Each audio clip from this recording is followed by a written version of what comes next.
Minnesota Attorney General Keith Ellison increases the charges against George Floyd's alleged killer. Leftists prepare to blame racism for a COVID-19 uptick. And Drew Brees comes under fire for defending the American flag. I'm Ben Shapiro. This is The Ben Shapiro Show.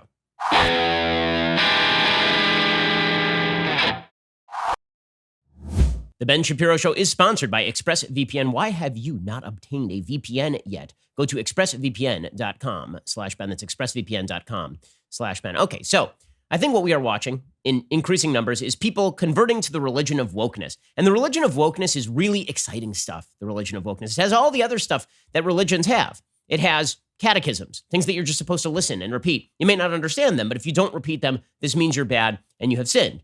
It's got a nearly impenetrable code. The code is constantly changing. It is constantly moving. You have no idea what the standard is from day to day. But that code is brought to you by a priestly caste of really intelligent and woke people who will be able to absolve you of sin so long as you listen to everything they say. There is an intermediary between you and wokeness. The intermediary is fairly obvious, right? It is all the members of the New York Times editorial board. It is all the people who tweet angrily on Twitter. It is your late night host. But even they have intermediaries. They have to call in some of their black friends, as we saw on all of the late night TV shows last night, in order to interpret blackness for them so that they can absolve themselves of their own white privilege. It's got sacrificial rights, right? People who are bad, who do not mouth the proper catechism are immediately destroyed. And there's no forgiveness, right? There's no forgiveness. And it's got public atonement rituals where you're supposed to come out and make apologies for absolutely anodyne things. If you do not repeat things loud enough or long enough, then you're considered bad. The religion of wokeness suggests a bunch of conflicting things, and the only way to avoid the conflict is to just listen and repeat. Listen and believe, right? That's the basic idea here. So we have heard over the past 48 hours a few things. Well, past, I would say, several years, but really exacerbated in the last 48 hours. We have heard that speech is violence. So if I say something you don't like, I have enacted violence upon you. I used to hear this when I would speak at college campuses. People were literally chanting speech is violence when I spoke at UC Berkeley. Also, silence is violence. So if you don't speak, that's a form of violence. So if you do speak and we don't like it, that's violence. If you don't speak, that is also a form of violence. So America has now adopted tap dancing, apparently, as its new solution, or mimery. I mean, that because if you speak, it's violence. If you don't speak, it's violence. So we have to find some other form of communication.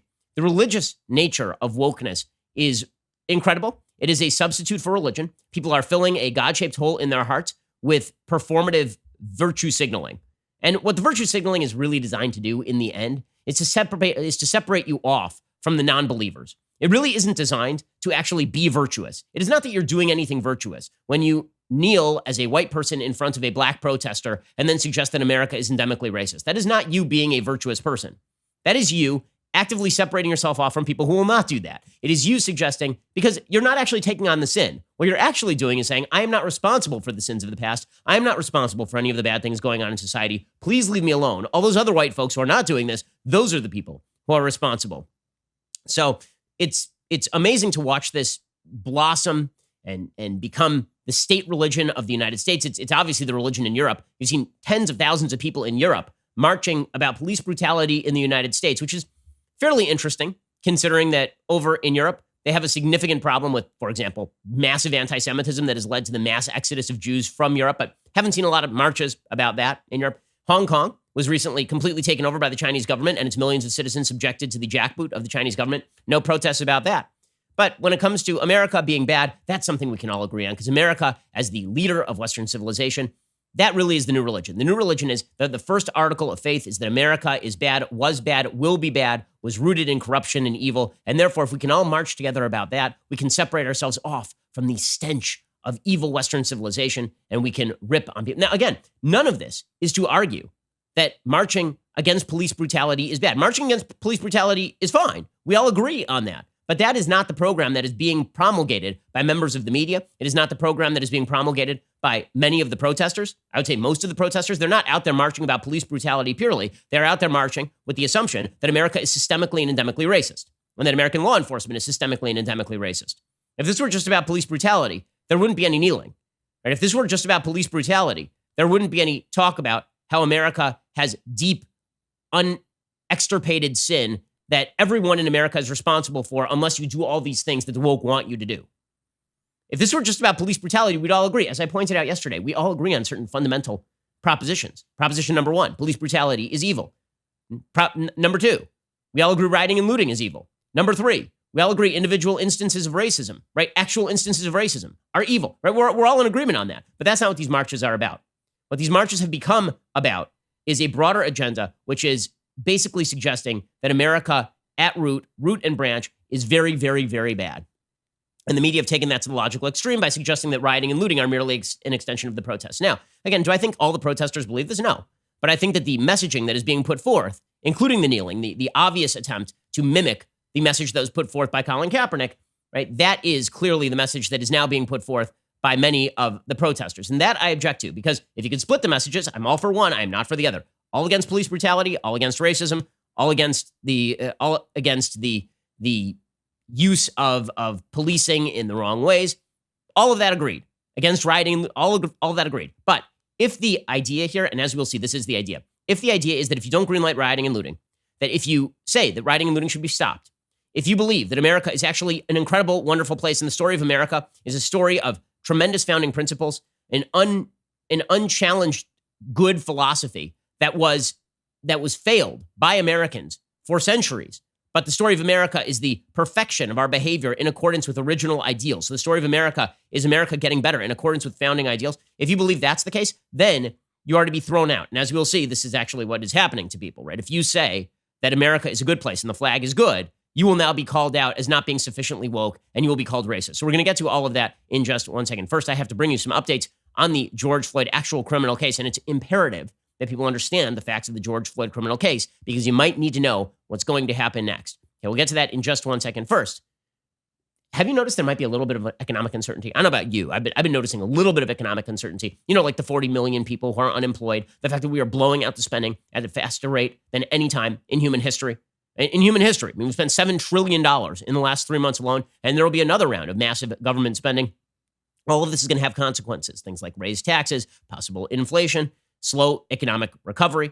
Right? All of this is disastrous. But one thing that you should do in order to bet against volatility and make sure that you are basically insured against the ups and downs of the markets and government interventionism, you might want to diversify into precious metals at least a little bit. Go talk to my friends right now over at Birch Gold. If you haven't reached out to Birch Gold to diversify part of your eligible IRA or 401k into a precious metals IRA, don't wait for the bottom to fall out again. Instead, text Ben to 474747. And when you purchase on or before July 31st, you'll get a free signed copy of my book, The Right Side of History. Birch Gold will go to work for you and make things super simple. Text Ben to 474747. And at least request a free information kit on diversifying into gold. Ask all your questions, get all your answers, no obligation. Birch Gold Group has thousands of satisfied customers, countless 5-star reviews, A+ rating with the Better Business Bureau. I know them, I trust them. Text Ben to 474747 during the months of June or July. When you open an IRA in precious metals, you do get a signed copy of my book, The Right Side of History, for free. Now make sure that you actually want to do it. Don't just do it for the book. Make sure that it makes sense for you financially. The folks at Birch Gold can help answer your questions on this. Text Ben to 474747. Text my name, Ben, to 474747. Okay, so let's go to the actual fact of the George Floyd prosecution, because it seems to me that the Attorney General of Minnesota is now doing something that is actually legally dangerous. If you would like to see the officer in this case go to jail, then you need to charge him with the crime that he committed, and then you need to convict him of that crime. One of the great dangers that we have seen in other cases is overcharging, right? People putting forth a charge that they cannot fulfill. So, for example, if there had been an attempt to charge George Zimmerman with manslaughter as opposed to murder, there's a better case that he's probably in jail right now. If, however, you're talking about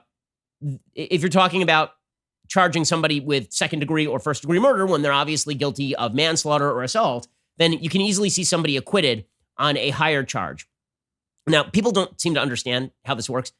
A charge is not your indicator of how seriously you take a crime, right? That is not how charging works. If you say second-degree murder as opposed to third-degree murder, that's not because you're taking the crime more seriously.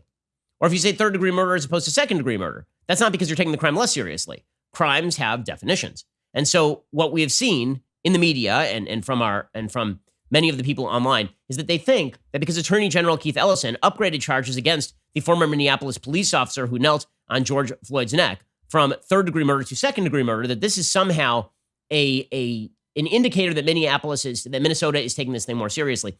That's really not how criminal law is supposed to work, nor should any of these decisions be driven by people outside the justice system making decisions about how to elevate charges based on public outrage. Like that's a fool's errand. It's stupid for a variety of reasons. One, it's not equal justice under law. But two, it is really, really stupid to change your charges to something you can't prove because of public pressure. So yesterday, Keith Ellison, who, by the way, was an awful congressperson. I mean, openly anti-Semitic, in bookstores holding up pictures of books with Antifa on them, like really a bad congressperson. So Keith Ellison, yesterday, he made this announcement. He said that George Floyd mattered, which of course everyone agrees about, considering that everyone agrees about it.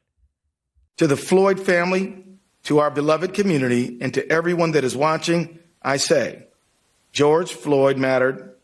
He was loved. His family was important. His life had value. And we will seek justice for him and for you, and we will find it. The very fact that we have filed these charges means that we believe in them. But what I do not believe is that one successful prosecution can rectify the hurt and loss that so many people feel.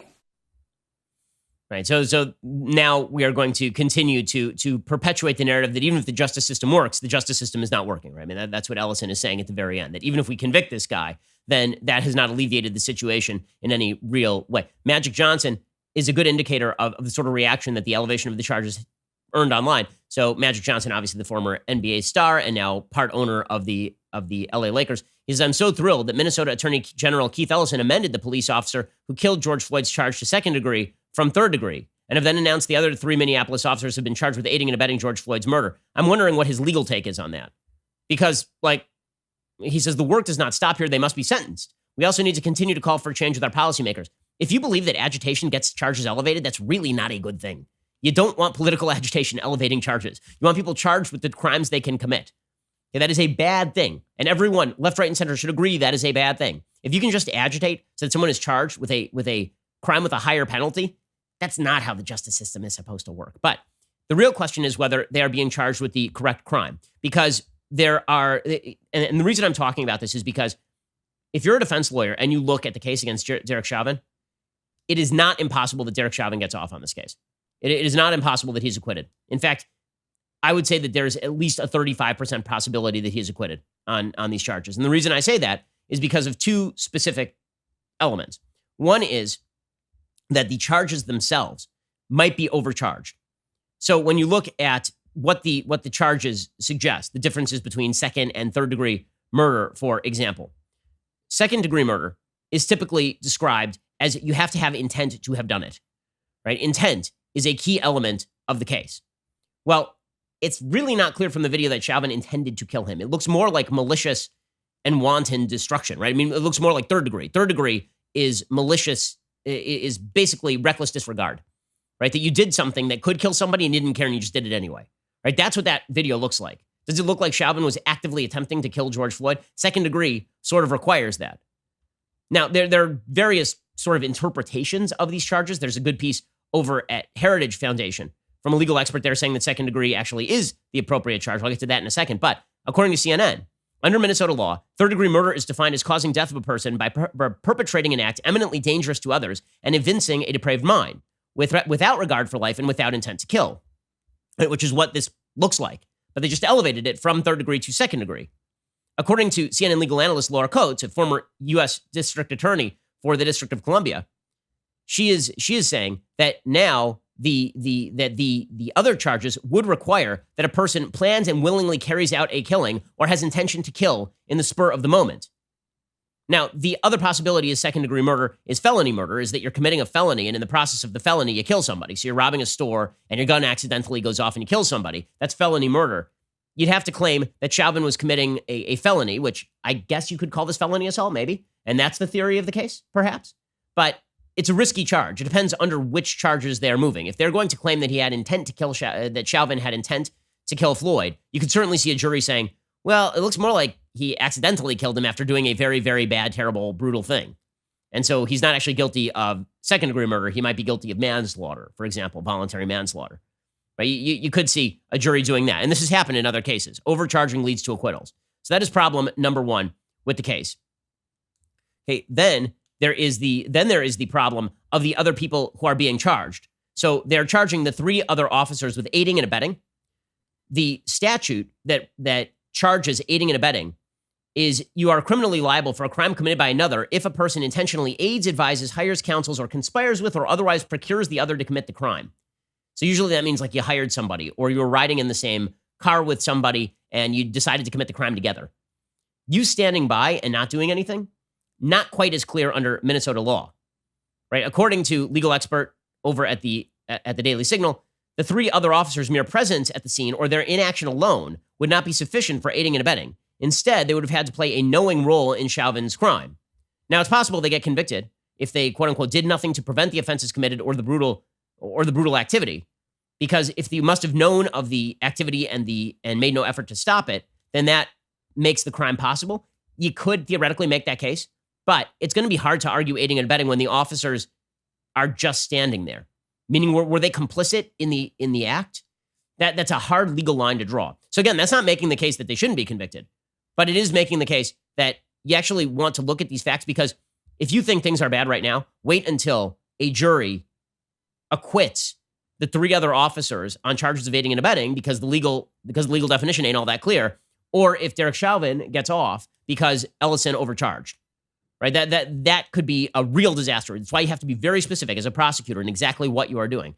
Also, if you're the defense lawyer, you have a fairly decent case that this is not second-degree murder, specifically because there are two separate autopsies. Now, again, there are certain things you could certainly charge here and you could certainly convict for. Right? Felony assault would be an obvious one. Right? This is obviously an assault. It's a battery. Right? He's committing battery on George Floyd. Right? So there are certain things. He should go to jail. I mean, none of this is to doubt that Chauvin did something brutal and should go to jail. The question is, you need to prepare the American public for the facts of the case, because otherwise what you end up with is this miasmatic sense in the atmosphere that Chauvin is going to go to jail for life, and then Ellison overcharges, or the defense puts on a fairly solid case and he gets off, and then it's the American justice system is racist again.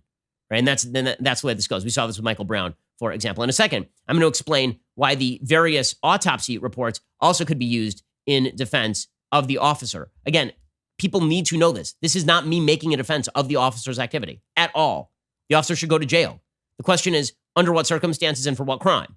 Because again, if you overcharge, you end up with an acquittal, and things are going to be a lot worse a year from now if there's an acquittal in this case. We're going to get to more of this in just 1 second. First, let's talk about the fact that now is a terrible time to go to the post office, like an awful time to go to the post office. In fact, you may not even be able to go to the post office right now. Do you really want to schlep packages over to the post office and wait in line and brave the wilds of your major city right now? Probably not. Probably what you would like to do is instead send all your mail from home. And this is why you should be using Stamps.com. With Stamps.com, you can print postage on demand and skip the lines and crowds at the post office. Plus, you can actually save some money with discounts you can't even get at the post office. As if that wasn't enough, Stamps.com also offers UPS services with discounts up to 62%, no UPS residential surcharges. Here at Daily Wire, we've been using Stamps.com since 2017. We will not waste our time. Simply use your computer. You can print official U.S. postage 24/7 for any letter, any package, any class of mail, anywhere you want to send it. Once your mail is ready, just leave it for your mail carrier, schedule a free package pickup, or drop it in a mailbox. No human contact required. It is indeed that simple. You can save time. You can save money. We do here at Daily Wire. Right now, my listeners get a special offer that includes a 4-week trial plus free postage and digital scale, no long-term commitment. Just head on over to Stamps.com, click on the microphone at the top of the homepage, type in Shapiro. That's Stamps.com, and use Shapiro at the very top of the homepage, and you will get those special deals, the 4-week trial plus free postage and digital scale, no long-term commitment, which is a fantastic, fantastic deal. Okay, so the autopsies that came back in the George Floyd case are conflicting. So there was the official autopsy that was done by the government medical examiner. And it's important here that we note that there are only a few classifications on government documents when it comes to death certificates and autopsies. So there's accident, there's natural death, and there's homicide, right? There are really only a few different categories that you can put down. A homicide does not mean that somebody was murdered or that somebody was killed. All it means is that somebody committed an act that ended in death, right? So that doesn't mean that it was the proximate cause of the death. It means that it was not natural. You didn't die in bed. It wasn't an accident. You didn't get hit by a car, right? It wasn't, it wasn't a lightning strike or something, right? So the mere classification of homicide does not mean that a murder took place. So you need to understand how the process works so that you understand what exactly these documents are saying. So the original charging document against Chauvin said no physical findings that support a diagnosis of traumatic asphyxia or strangulation. Instead, it was a combination of force and health problems contributing to the death. In other words, according to the police report, by the way, George Floyd was saying, "I can't breathe," before the knee was put on his neck. If you are the lawyer, you're going to say, Chauvin did something wrong here. He committed an assault, but he didn't kill him. He didn't mean to kill him. He didn't kill him. He died because he had fentanyl in his system. Because he had some sort of pre-existing condition. And even according to the medical examiner, there was no traumatic asphyxia or strangulation, meaning he wasn't crushing his windpipe. Right? He may have exacerbated an underlying health situation. It's like Eric Garner in New York again, but he didn't actually. So that's what the defense is going to say. Now, the independent autopsy says that George Floyd's death was homicide caused by asphyxia due to neck and back compression that led to lack of blood flow to the brain. So that is a different autopsy report. That's the one that's being done by the family. So that is going to be the area in which the defense focuses. The reason I'm bringing this all up is because it's very important to understand the facts of the case so that you charge correctly and so that we understand what is going to happen once this gets into a courtroom, because people don't pay attention to any of the details. And then they are shocked when things do not go the way they want them to go. We saw this with Michael Brown, the case of Michael Brown in Ferguson, Missouri. The original case, as reported by the media, was Michael Brown was shot in the back with his hands up. And it turned out that none of the facts supported any element of that story. And then the officer was not, in fact, indicted by a grand jury. And people went nuts because the assumption had been from the original media coverage that this was going to turn into that sort of case. You saw the same thing with Trayvon Martin and George Zimmerman. The original story told by the media was that Trayvon Martin had been stalked and then shot down in cold blood by George Zimmerman. And as it turns out, the story was different. And so it looked like an overcharge by the prosecutors and he was acquitted. And that was what happened. So focus it, like the media are being irresponsible if they don't tell you all the facts so that you can urge the prosecutors to actually charge correctly and put this guy in jail for the thing he did, not for a thing that he cannot be proved to have done. If you want him in jail, you need the prosecutors to do the right thing, not to overcharge on the basis of people being mad on Twitter and thinking that you are more virtuous for overcharging than you would be for actually appropriately charging in this case. Okay, this is a case for putting the person in jail, not a case against putting the person in jail. Okay, so meanwhile, that's all the underlying facts, because remember, George Floyd is the victim here. I mean, George Floyd was at the center of this case. I know that's all been forgotten, and I know that everything has become a slogan right now, but it seems to me that if you care about George Floyd and justice for his family, you should want the officer to go to jail, and it seems like the facts of the case are relevant to that particular inquiry. Okay, in a second, we're going to get to the narrative, because the narrative has now become utterly stupid, utterly religious in nature. The religion of wokeness has taken over in every way. We'll get to that in just 1 second. First, with everything going on right now, a lot of people asking if you can even buy life insurance, considering all of the insanity surrounding COVID, considering the rioting and the looting. Can you even buy life insurance? Well, the answer is yes. I mean, you can still buy life insurance. The best way to do it, and do it easily, is over at PolicyGenius.com. As an insurance marketplace, PolicyGenius is in contact with the life insurance companies on their platform every day. They're keeping track of all the changes in the market so you don't have to, which means they can get you covered quickly and for the best price. Here's how it works. Policy Genius compares quotes from the top life insurance companies in one place. It takes just a few minutes to compare quotes from the top insurers and find your best price. This doesn't just save a lot of legwork. You could save $1,500 or more a year by using Policy Genius to compare life insurance policies. Once you apply, the Policy Genius team will handle all the paperwork and the red tape for free. So if you hit any speed bumps during the application process, they will be there to take care of everything. As a responsible human being, you should take care of the people who rely on you, even in case, God forbid, something happens to you. You should have life insurance. You should also have disability and auto insurance and all the insurance you need. Head on over to PolicyGenius.com right now. Policy Genius will find you the best rate and handle the process completely. They'll get you and your family protected, hopefully give you one less thing to worry about these days. PolicyGenius.com. Go check them out right now. Okay, so the religion of wokeness has now taken over. As I've said before, and I will say again, virtually everybody agrees on certain basic propositions. Racism, bad. Police brutality, bad. Rioting and looting, bad. But we have now reached the point where a huge swath of Americans are arguing for something different, about which there should be and is widespread disagreement. One is the proposition that America is endemically racist and evil, that black people are under existential threat in the United States from police and from white Americans, and the proposition that racism can really be blamed for everything. Now, there are a couple of different types of propositions that are all explanatory. One is conspiracy theories. Conspiracy theories are completely explanatory. They are all explanatory. And second is the second one is religion. Right? When it comes to conspiracy theory, everything can be explained by malevolent people behind the scenes pulling the strings, right? This is the sort of anti-Semitic conspiracy theories. Or, by the way, the idea of institutional racism, that a bunch of white people are sitting behind the scenes and deliberately attempting to harm black people. Right? If you're making that argument, you're an idiot. There is not some cadre of white people out there who are like, how do we keep black people down today? That does not exist. That is not a thing. If there are people who think that way, they're living in a bunker somewhere in Idaho, right? I mean, that is, and it's like 4 of them. So that's not real. Okay, the other one is religion. Religion suggests that there is an all-encompassing logic to the universe, and it is provided by God, the creator, who stands behind the logic of the universe. The religion of wokeness is a religion. It suggests that there is a creator of America, a creator of Western civilization. That creator is not God. That creator is not human beings with actual agency. That creator is racism. Racism is the malevolent God in the religion of wokeness. And it is up to you to fight that malevolent God, because everything can be explained by racism, literally all things. And if you think it can't be explained by racism, it's because you're not going high level enough. So take, for example, there's a tweet yesterday, and it is just a perfect example of this religion from Mark Levine. Okay, Mark Levine writes, this guy is the chair of New York City Council Health Committee. Remember, 1 second ago, he was saying that you were murdering grandmother if you went outside without a mask. Now he says, let's be clear about something. If there is a spike in coronavirus cases in the next 2 weeks, don't blame the protesters. Blame racism. Racism, the all-purpose god of the gaps for the left. Right? You can't explain differentials. You can't explain inequalities, or you're unwilling to say that behavior might be an actual factor in unequal outcomes.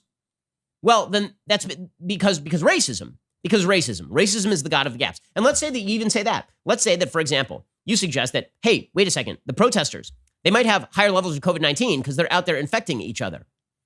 And I thought that's bad, right? I mean, I thought we opposed that, didn't we? Until like 5 seconds ago? Well, here's the thing. You can't blame the protesters because the protesters are protesting racism. So if you just remove one level, then racism is still to blame. And this is like the argument that suggests, oh, by the way, you might notice that police officers are having tons and tons of law enforcement encounters with black people. And maybe that is the reason for elevated numbers of bad incidents involving police and black people. If you're talking about disproportionate numbers of black people being arrested, maybe it's not that the police officers are just rounding up black folks. Maybe it's that black people are statistically committing more crimes on average than white people are. That 13% of the American population is black, but something like 40 to 50% of all murders in the United States are committed by black men, and therefore the police are having more encounters with black homicide suspects than they are with white homicide suspects as a percentage of the population. Well, then, so that would be an answer to why the police are having these encounters with black people that does not implicate racism. So then, if you are a true religious woke person, what you say is, no, it's still racism.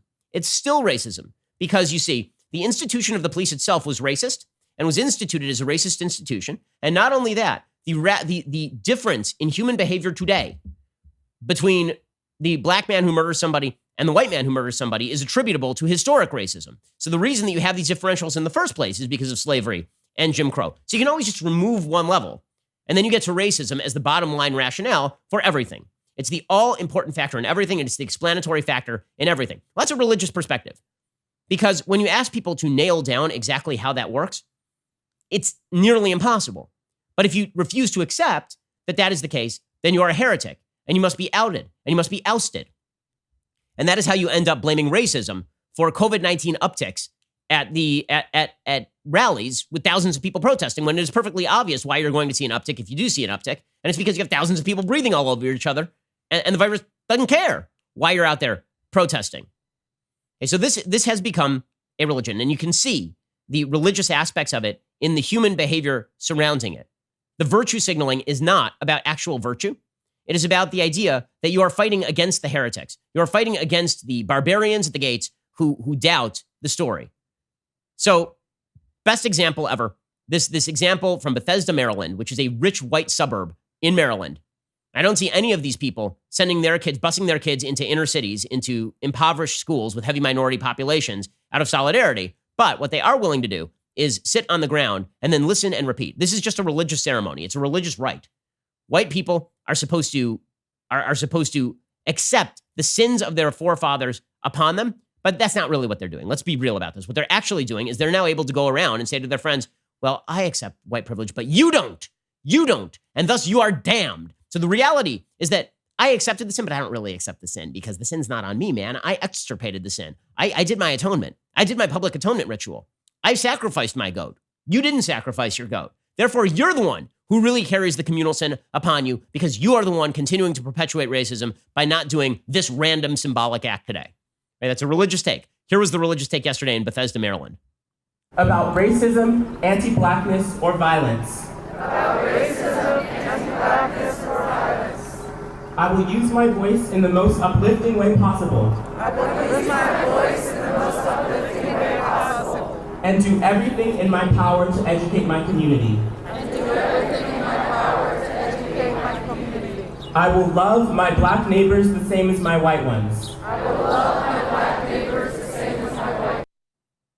I mean, it's a public atonement ritual. That's what it is. And by the way, when they say, I will educate everybody, no, you won't. What you will do is you will repeat what this person says to you to somebody else. And then you will claim that you have educated somebody. You will proselytize on behalf of people who, quote unquote, know better, right? That's what's going on here. There's a reason why white liberals are the people who are most likely to defend looting. Right? There's a poll out today showing that white college-educated liberals are the people most likely to defend looting. Because most Americans don't buy into this crap. But if you are a deep devotee of the religion of intersectionality, if you're a deep devotee of the idea that white privilege decides everything in America, then you are going to defend looting. Because you just don't understand the looters, don't you see? You don't understand their lived experience. And until you understand their lived experience, you can't fight back again.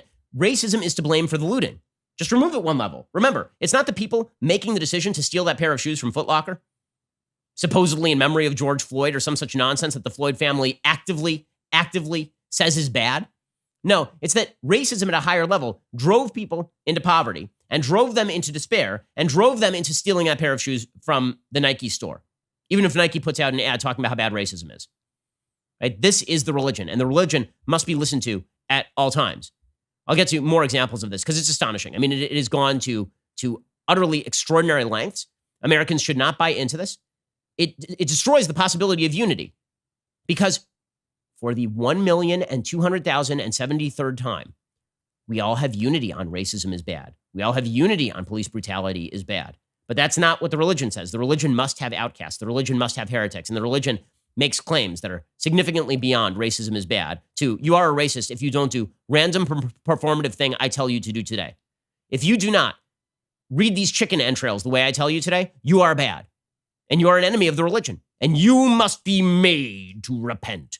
We're going to get to that in just 1 second. First, let's talk about the fact that right now, probably not a great time to go to the local AutoZone. Probably you should just shop for that auto part online. Also, when you go to the local AutoZone, you're spending too much money. RockAuto.com. It's so much easier than walking into a store and then somebody asking you very specific questions about your car that you don't actually have on you, and then they give you a generic auto part or they tell you they have to order it anyway. Just use the interwebs. RockAuto.com always offers the lowest prices possible rather than changing prices based on what the market will bear like airlines do. Why spend up to twice as much for the same parts? And in many cases, that's exactly what you're doing if you go to the auto parts store as opposed to going to rockauto.com. Prices at rockauto.com are always reliably low, and the same for professionals and do-it-yourselfers. Why spend up to twice as much for the same parts? rockauto.com. Check them out right now. See all the parts available for your car or truck. Write Shapiro in their How Did You Hear About Us box so they know that we sent you. They have amazing selection, reliably low prices, all the parts your car will ever need. rockauto.com. Again, that is rockauto.com. Their catalog is unique. It is remarkably easy to navigate. Go check out rockauto.com right now. Write Shapiro in their How Did You Hear About Us box. That helps them. That helps us. Please check them out right now. rockauto.com. Alrighty, in a second, we're going to get to some just pure proof that this has now become basically a religious conflict. A religious conflict in which the woke are not actually proposing anything that remotely resembles reality. It's not about practical proposals. It's not about things that we can either agree or disagree about. It is about generalized propositions manifested in bizarre acts. Generalized propositions like America is bad, manifested in bizarre acts like kneeling before protesters. And then if you don't do that, then it's because you're bad. We're going to get to that in just 1 second. First, listen up. The Double Tumbler is back, but only available for our most exclusive membership tier, All Access. The All Access membership tier is our premier level of membership. All Access members get to participate in All Access Live. That's our brand new interactive programming featuring one of the Daily Wire hosts as we hang out with you each night. Tonight, I'm on the hook again. All Access members get to join us for real-time Q&A discussions available on both the website and the Daily Wire app.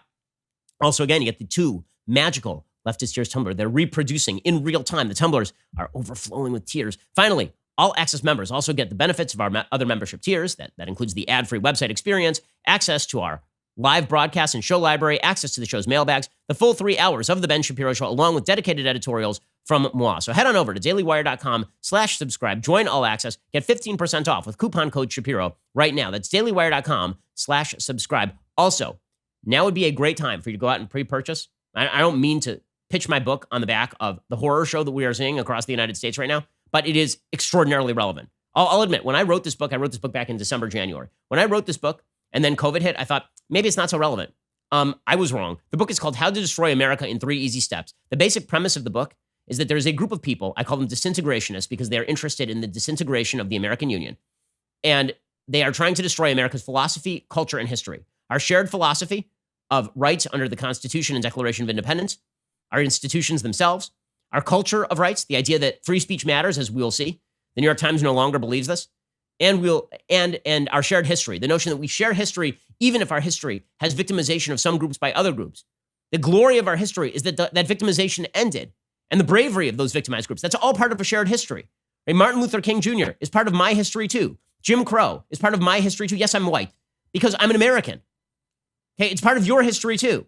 So are the evils. The evils are part of your history too, because we're all Americans. Right? My book, How to Destroy America in 3 Easy Steps, is about the destruction of any semblance of unity in the country on the back of a separate narrative that suggests that American philosophy is at root evil, that American history is at root corrupt, and that America's culture of rights is at root in excuse for exploitation. Go check out my book. It's coming out July 21st. There is an audiobook version of it. You can get that, right? You can pre-order it right now. How to Destroy America in 3 Easy Steps. Go check it out right now. You're listening to the largest, fastest growing conservative podcast and radio show in the nation.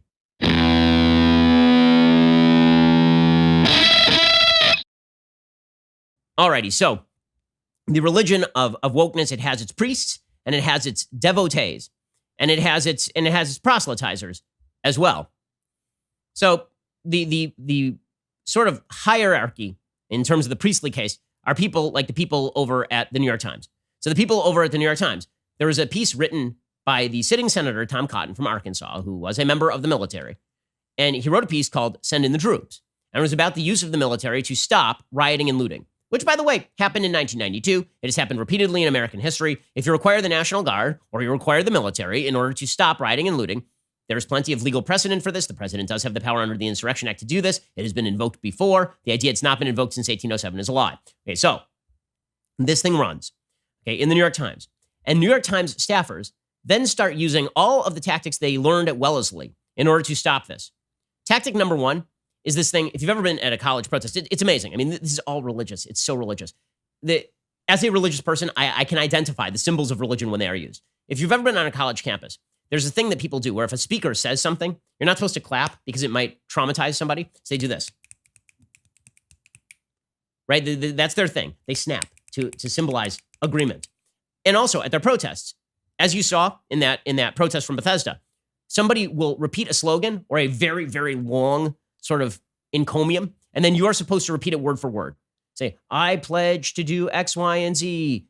I pledge to do X, Y, and Z in support of the environment, and transgender lobsters, right? That's how it goes on college campuses. So the staffers at the New York Times are doing this now. So Tom Cotton has his op-ed printed, and this results in Taylor Lorenz, a reporter for the New York Times, writing, running this puts Black New York Times staff in danger.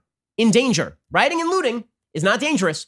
If you put an op-ed about how you might need the police to put and the military to put down riots and looters, you're putting Black New York Times staffers in danger. Why? Are you out looting tonight? Seriously, how does that put you in danger? First of all, it's an op-ed. It is not an act of Congress. Second of all, even if it were an act of Congress, are you rioting and looting tonight, Taylor Lorenz? Okay, and then there was Katie Weaver, another New York Times staffer, running this puts Black New York Times staff in danger. J.C. Fortin, another New York Times staffer, running this puts Black New York Times staff in danger, right? They're doing the exact Wellesley thing. They're all repeating the same things. They're snapping, right? All of this to stop the New York Times from running a dissenting op-ed. I mean, this is absurd. It's absurd. And then the New York Times runs a separate piece about resistance at the New York Times to the New York Times editorial board. So the New York Times editorial board is not woke enough because they ran a piece, which, by the way, the proposition that if we have to use the military to put down the rioting and looting, that we should, that is a proposition that by polling data is supported by somewhere between 6 and 7 in Americans out of 10. It is a vast majority proposition. Most Americans agree. Whatever you have to do so we can go back to work and so that we can, not be locked in our homes at 9 p.m. or 1 p.m. in Beverly Hills every day. Maybe that's worth it. So the New York Times has now run a full piece about the New York Times priesthood, the intersectional priesthood, dictating religious terms to the New York Times editorial board. The most woke Wellesley graduates who have used, see, everybody thought, I didn't think this because I've spent too much time on college campuses to think this. There's a whole group of people, cancel culture doesn't exist. Who cares about safe spaces and microaggressions? Once they get out in the real world, they're going to see this stuff doesn't work. Well, what if they get out in the real world and then they impose that system on everybody else? What if it turns out that what starts on college campuses does not end on college campuses? It just started there. If that's what you're seeing at the New York Times today.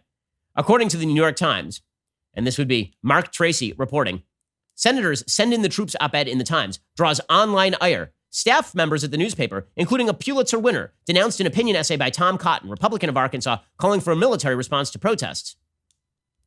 The Times has reported on the debate within the administration over whether or not to follow Cotton's suggestion.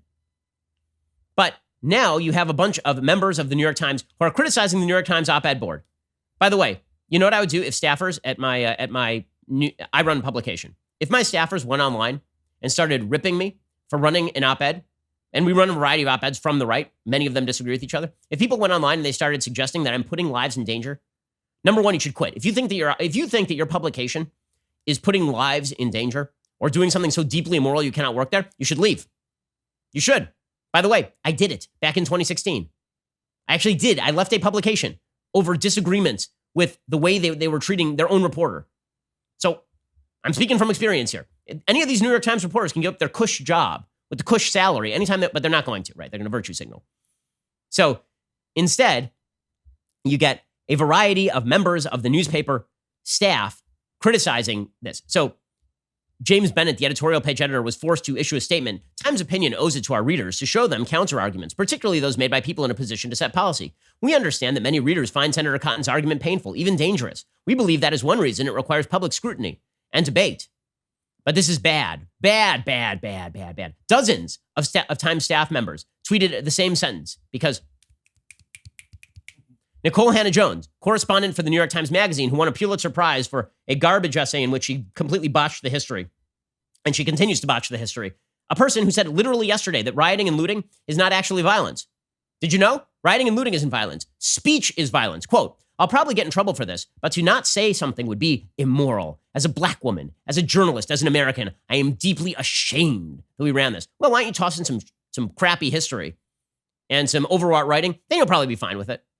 I mean, then you'll win a Pulitzer maybe. The News Guild of New York, a union that represents many Times journalists, said in a statement on Wednesday that the op-ed, quote, promotes hate. They said this is a particularly vulnerable moment in American history. Cotton's op-ed pours gasoline on the fire. Media organizations have a responsibility to hold power to account, not amplify voices of power without context and caution. This is just insane. Okay, it's fully crazy. And apparently, there are a bunch of people from the New York Times who are saying, my sources aren't even talking to me anymore. My sources won't give me information anymore because of this op-ed. Sure they won't. Sure, the sources leaking you information are now going to go silent on you because they didn't like Tom Cotton's op-ed. By the way, I'm amazed. This is where they draw the line. The New York Times. They've run op-eds from Vladimir Putin, from Mahmoud Ahmadinejad. They've run op-eds in support of communism. They've run op-eds from the Chinese government. But Tom Cotton says, maybe we should use the military to put down rioting and looting if nothing else suffices. And here's the legal authority to do so. And my God, you're endangering everyone. Okay, this is religious nonsense. Religious nonsense. My favorite religious video, actually, of the week comes courtesy of some account called Digital Forests, I guess. This is a video from New York. So after some of the rioting and looting, there were some people who apparently own a building or work for a building owner, and they were trying to clean graffiti off the side of a building, which is what you should do because graffiti is illegal and bad and ugly and terrible. Graffiti is defacement of private property. So naturally, a woke white woman rolls up and she starts lecturing these women who are cleaning off the graffiti, saying they are racist for cleaning off the graffiti. You shall atone. Here's our new ridiculous standard of the moment. And shame. It's now Game of Thrones. And force these people to walk naked through a crowd while you toss excrement at them because they're cleaning graffiti off a wall. Here's this video. It's insane. Why are you guys removing Black Lives Matter's graffiti? We're just trying to take care of the city. Yeah, we tried over there and it wasn't coming off. It's still one of those coming off. But why do you want that to come off? Well, because this is a federal building. Yeah, it's just care about our country and our city. But so you don't care about Black lives then? Not at all. That's not at all what we're saying. That's what this... We certainly do care about Black lives. Not enough to leave up a message. You don't disagree with the message, ma'am. It's just on the building. We're just trying to clean it. Right. Not a great way to use your white privilege, ladies. Not a great way to use your white privilege. Oh, go to hell. I mean, seriously, you're in favor of racism if you're cleaning graffiti off a federal building? That's not even a private building. It's a federal building. Insanity. Full-scale insanity. But this is the way it's going to work now. You know, Lego, the company, asked stores to stop advertising police and White House sets.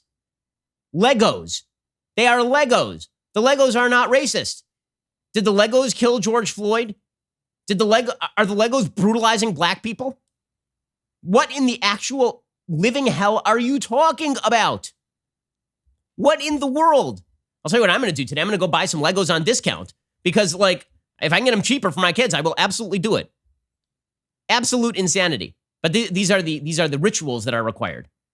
Now, the person who has gotten hit the hardest over the last 24 hours is, of course, the New Orleans Saints quarterback, Drew Brees. He's a future Hall of Famer. He's a Super Bowl winner. He said something super bad, super duper bad, that requires atonement.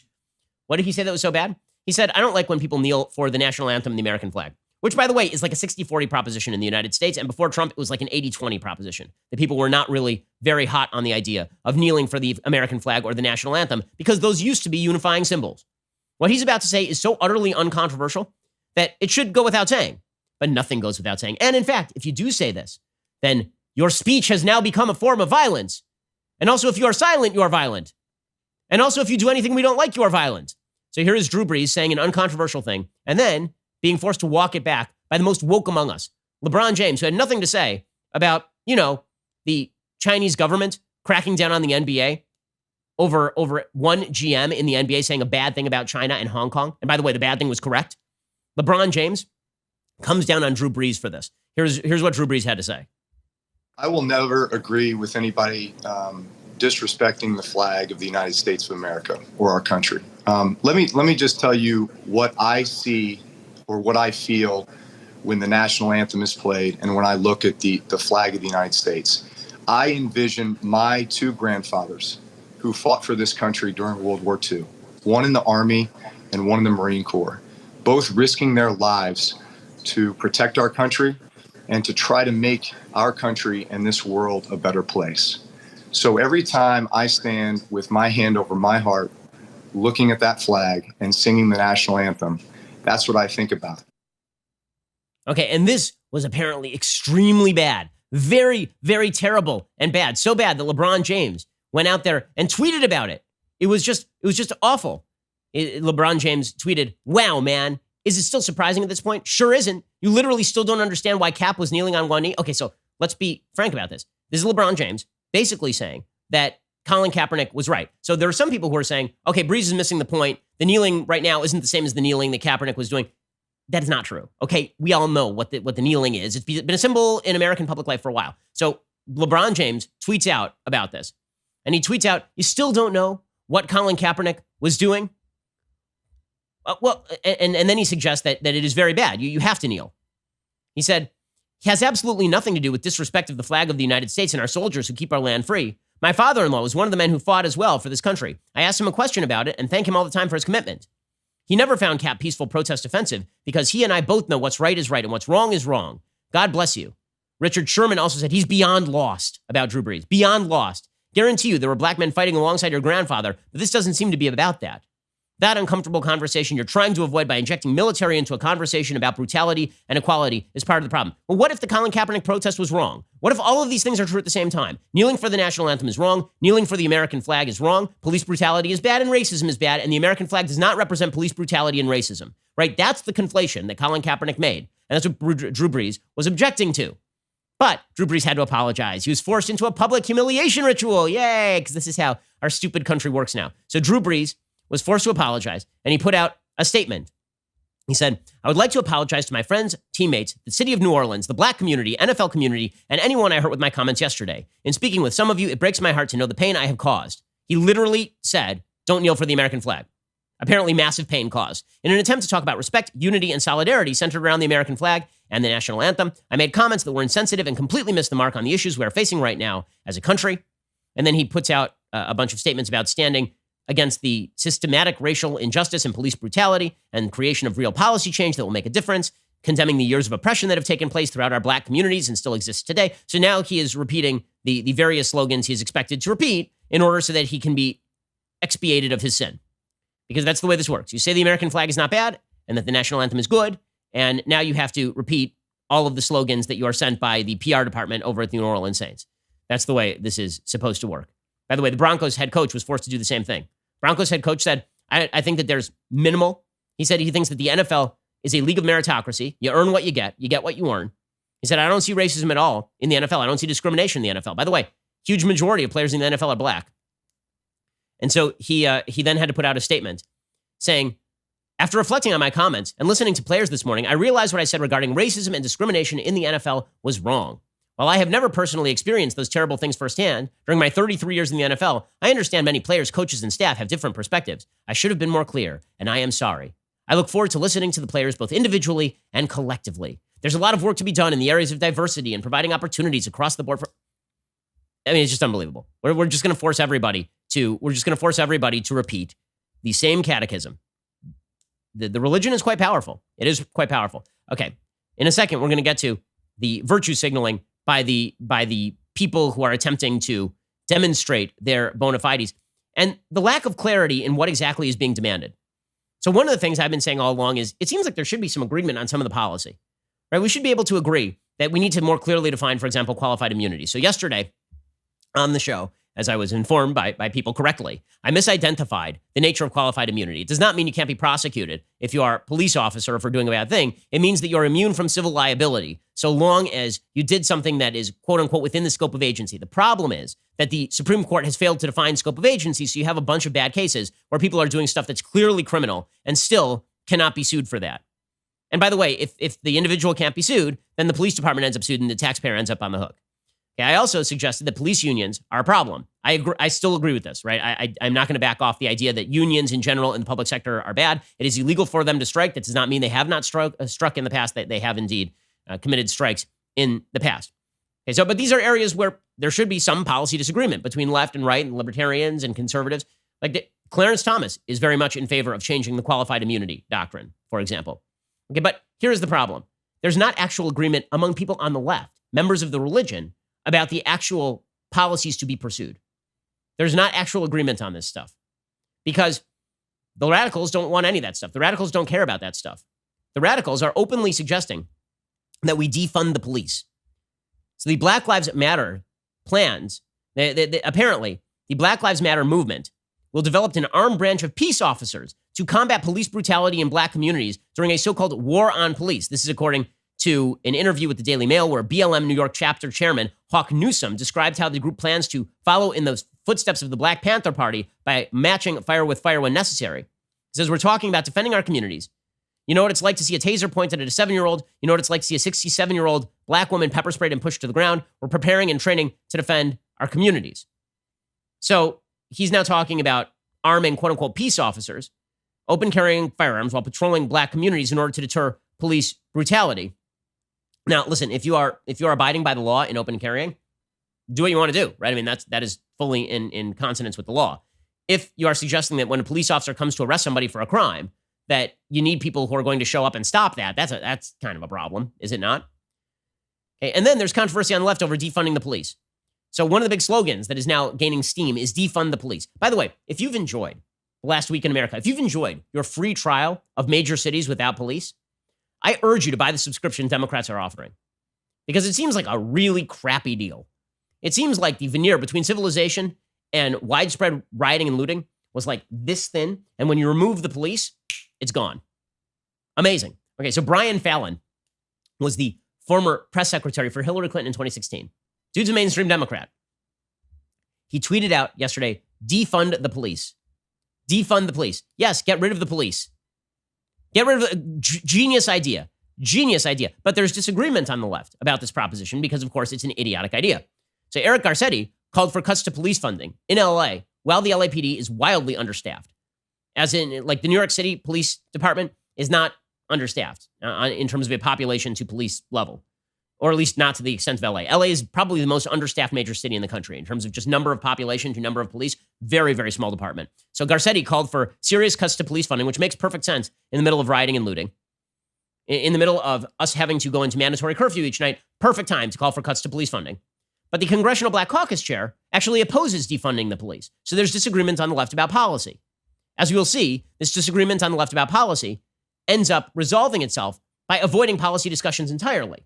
So we won't discuss policies that could fix any of this. Instead, what we will discuss is broad statements about American evil. So here is Karen Bass, Representative Karen Bass from California. She's chairwoman of the Congressional Black Caucus, saying that defund the police is a silly idea.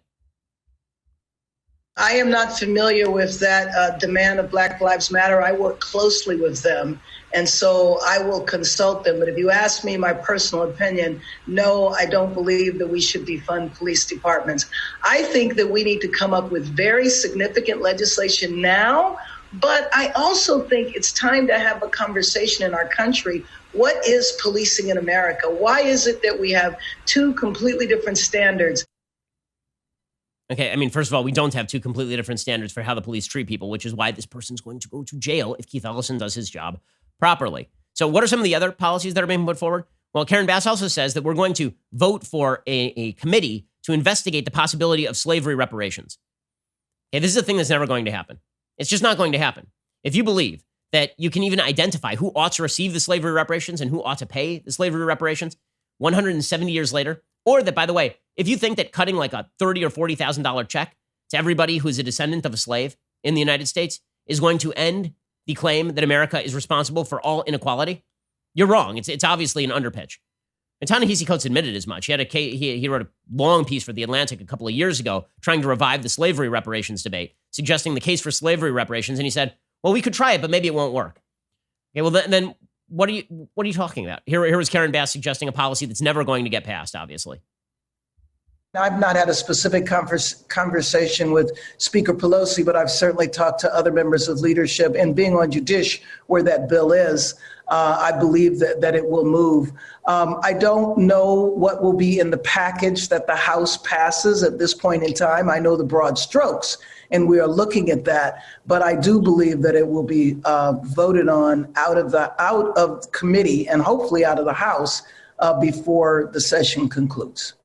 Okay, so then there will be a board that investigates slavery reparations, makes a bunch of vague recommendations, and then doesn't do anything, and then America will be accused of being racist for not passing slavery reparations. And if there are slavery reparations, if that ever were to happen, then it will be deemed not enough money to rectify the imbalances of the last 200 years. We all know where this is going. So the broader Black Lives Matter sort of agenda is not any specific policy preference, because the BLM agenda, which includes defund the police, is not even popular with many on the left. So instead, you sort of have these people who are reverting to the religious. The religious is the only thing that unifies this at this point. And that religion has certain things that you are supposed to just believe. The core beliefs like America's original sin was slavery, but it wasn't just America's original sin. Every bad thing that happens now is attributable to America's original sin. So here is Barack Obama giving a widely praised speech in the media, because everything Barack Obama says is widely praised in the media. Here was Obama yesterday saying that Floyd's death is related to America's original sin of slavery. How he makes that connection is absolutely beyond me. We don't know that Chauvin is a racist. We know that he engaged in an act of police brutality. We don't know the surrounding circumstances of the arrest. We don't know what this has to do with slavery. I mean, like, really, this is a pretty major leap, but it's the leap of faith that is required of you to believe that the great malevolent God of racism stands behind all events in the United States. Here's Barack Obama proselytizing. What has happened over the last several weeks is challenges and structural problems here in the United States have been thrown into high relief. They're the result of a long history of slavery and Jim Crow and redlining and institutionalized racism that too often have been the plague, the original sin of our society. Okay, that is the article of faith. The article of faith is that everything bad that happens is a racist thing, and every racist thing is due to America's inherent nature.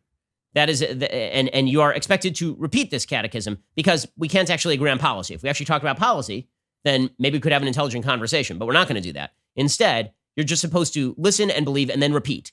It's listen, believe, repeat. That is the formula here. And so we have some people who have taken it upon themselves to listen and believe and repeat. By the way, the other thing that you're supposed to do is pretend that if you say this catechism, that it makes you a victim in some way. So John Boyega, who's one of the stars of the Star Wars films, he plays Finn. He is, does he play Poe or Finn? I mix them up. He plays Finn. That's right. Yes, Finn, because it's FN, right? Because he's a member of the Stormtrooper Brigade. In any case, he plays Finn, and he's fine. He's a good actor. He shows up at a Black Lives Matter protest in London, and he declares that he might not have a career after the speech, as though there's a bevy of people in Hollywood who are looking to blacklist him for saying the most popular thing you could say in Hollywood, which is that America is bad and racist. Here is John Boyega yesterday. Imagine this, a nation that is set up with individual families that are thriving, that are healthy, that communicate, that raise their children in love, have a better rate of becoming better human beings. That's it. And that's what we need to create. Facts. Black men, it starts with you. Hey, it's done, man. We can't be trashed no more. We have to be better. Do you not understand? I'm speaking to you from my heart. Look, I don't know if I'm going to have a career after this.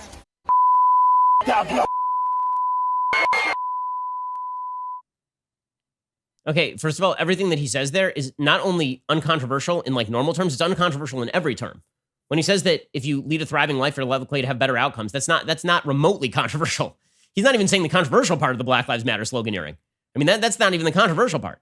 Okay, then you have people like the Duchess of Sussex.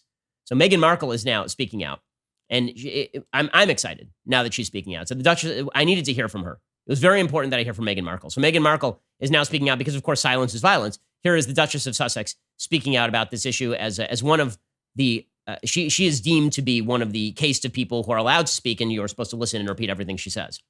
For the past couple weeks, I've been planning on saying a few words to you for your graduation. And as we've all seen over the last week, what is happening in our country and in our state and in our hometown of LA has been absolutely devastating. And I realized the only wrong thing to say is to say nothing. George Floyd's life mattered, and Breonna Taylor's life mattered, and Philando Castile's life mattered, and Tamir Rice's life mattered. Okay, we agree about all those things. My favorite line there, though, is the only wrong thing to say is to say nothing. I feel like that's not true. I feel like Drew Brees said a thing, and then that was the wrong thing to say. I feel like it turns out that you guys have a very specific idea of what can be said and what cannot be said under these circumstances. And so what you actually mean by the wrong thing to say is nothing is that if you say exactly what I want you to say, then we are very happy with you.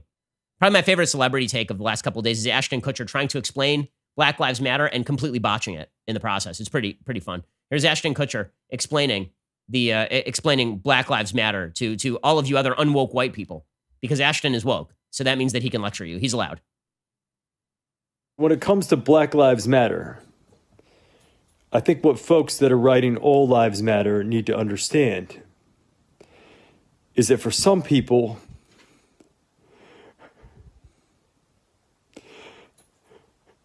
Black lives don't matter at all. So for us, Black lives matter. Who? Want to name some names? Like, really, who? That is such... What he means by that is, I'm not one of those people. I am a member of the initiated. I'm a member of the initiated. For some people, who are these people of whom you speak? I mean, even the person you hate most, President Trump, has made repeated statements about how George Floyd's killer should be brought to justice. Right? Everyone.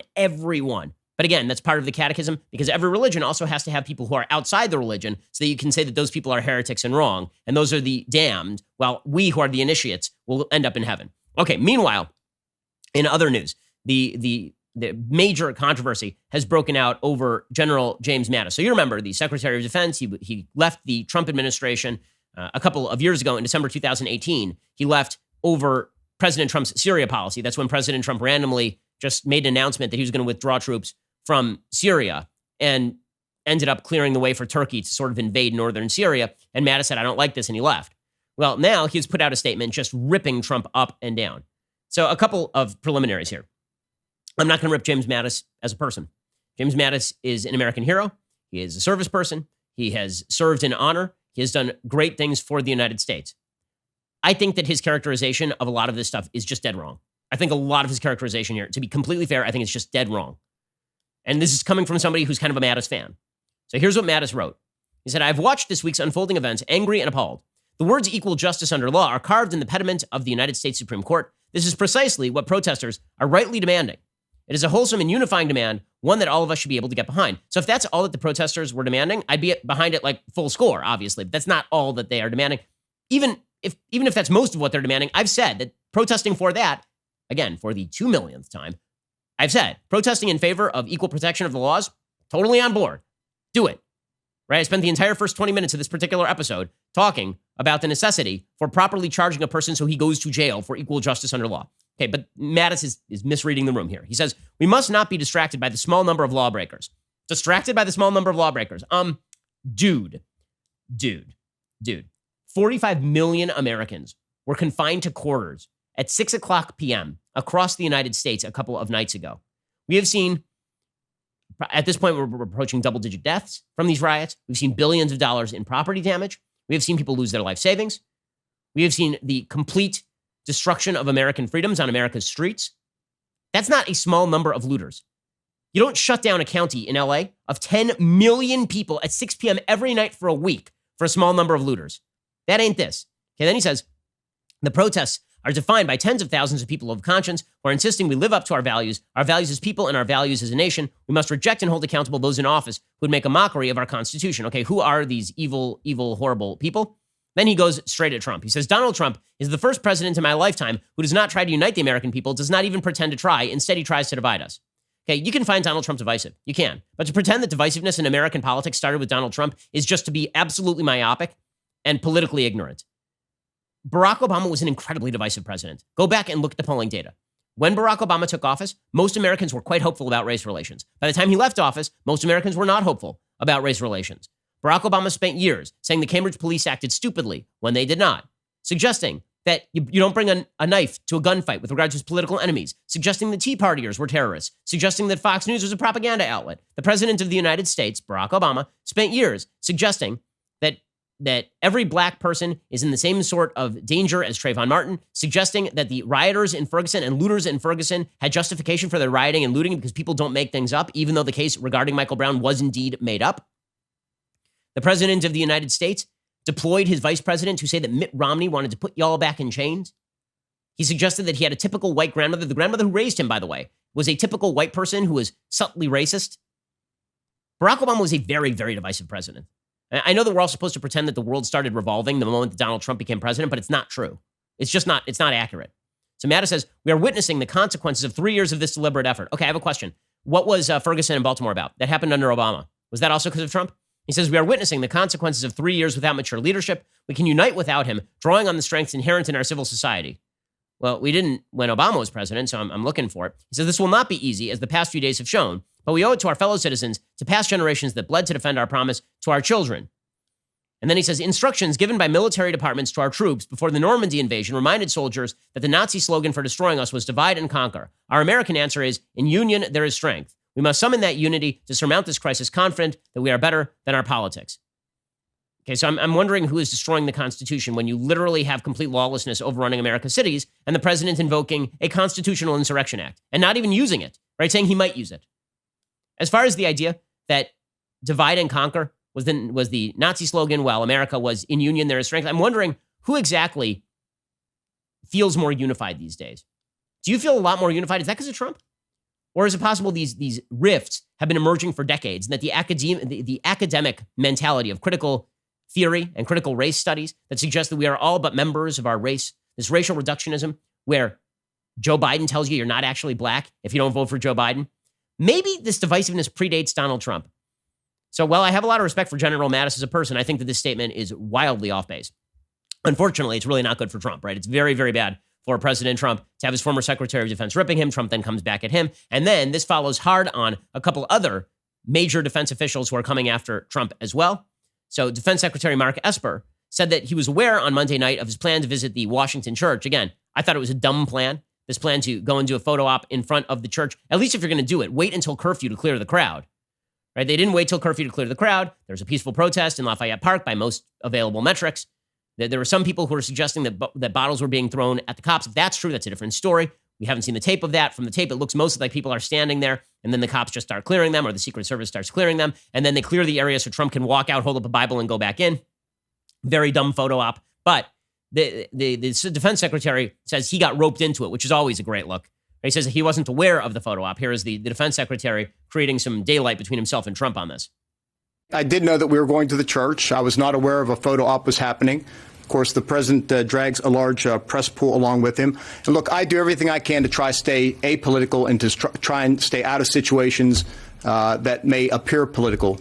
And sometimes I'm successful at doing that, and sometimes I'm not as successful. But my aim is to keep the department out of politics, to stay apolitical.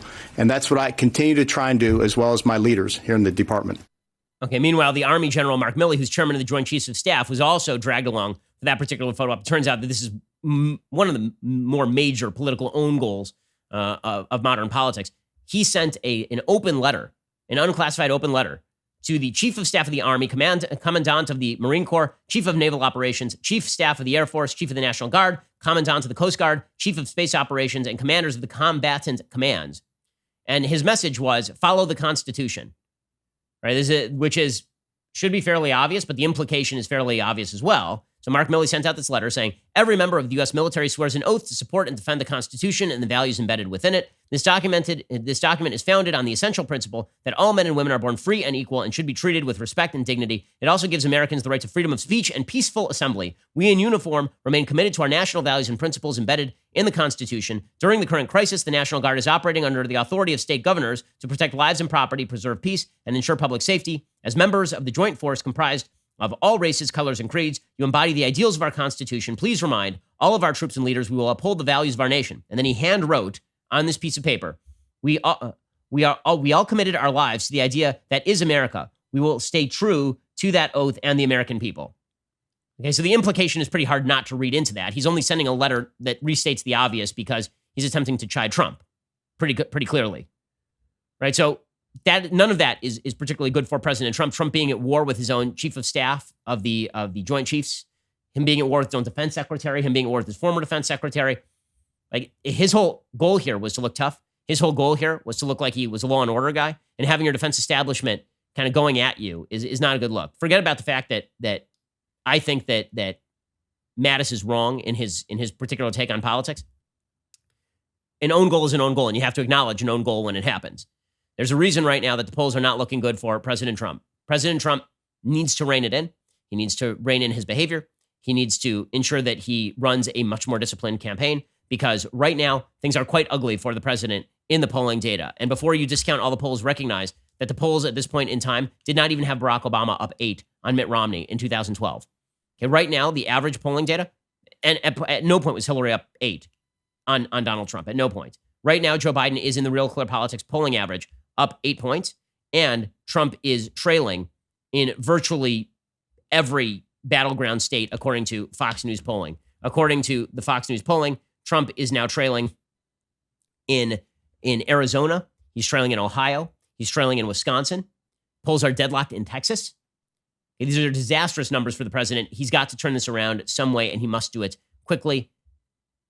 It's a bad situation for him politically, at the very least. Alrighty, we'll be back here a little bit later today with 2 additional hours of content. Otherwise, we will see you here tomorrow. Also, I have an all access tonight, so make sure to check that out. Go subscribe, and I'll answer all your questions in a Q&A in which I wear a t-shirt. That's always our major pitch. And while you're at it, go pick up a copy of my new book, How to Destroy America in 3 Easy Steps. Comes out July 21st. It is about all of the things. It seriously could not be more timely. This is The Ben Shapiro Show. The Ben Shapiro Show is produced by Colton Haas, directed by Mike Joyner, executive producer Jeremy Boring, supervising producer Mathis Glover and Robert Sterling, assistant director Pavel Wydowski, technical producer Austin Stevens, playback and media operated by Nick Sheehan, associate producer Katie Swinnerton, edited by Adam Sayevitz. Audio is mixed by Mike Coromina. Hair and makeup is by Nika Geneva. The Ben Shapiro Show is a Daily Wire production. Copyright Daily Wire 2020. You know, the Matt Walsh Show, it's not just another show about politics. I think there are enough of those already out there. We talk about culture because culture drives politics and it drives everything else. So my main focuses are life, family, faith. Those are fundamental, and that's what this show is about. I hope you'll give it a listen.